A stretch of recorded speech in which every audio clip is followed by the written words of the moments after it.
guys! Welcome to my channel. Today, magluluto po tayo ng creamy coffee jelly. So, the ingredients is gelatin, 1 pack. Ito po yung ginamit ko kasi wala po ditong powder. Then, condensed milk, 1 can. Then, 2 cans of small Nestle cream. And wala po akong ibap guys. So, gamit ko po ang fresh milk, then coffee. Mamaya po guys sa coffee, i-dilute ko po ito sa hot water. Then, see you later guys. Bye!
Lagyan po natin ng Nestle cream.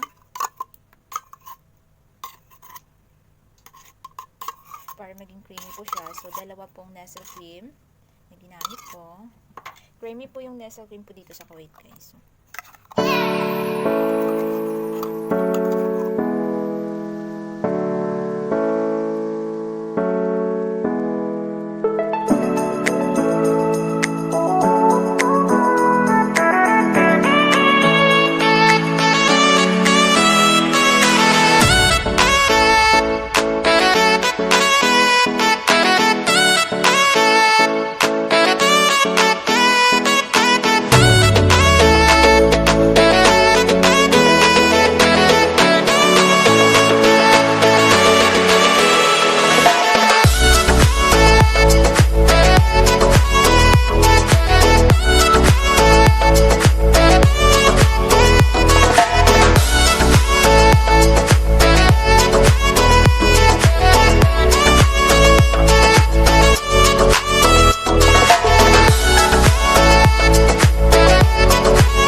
Guys, yan na po ang finished product ng creamy coffee jelly a la Precy.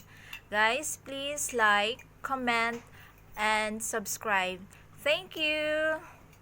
Pa-heart naman dyan. See you on my next vlog. Bye!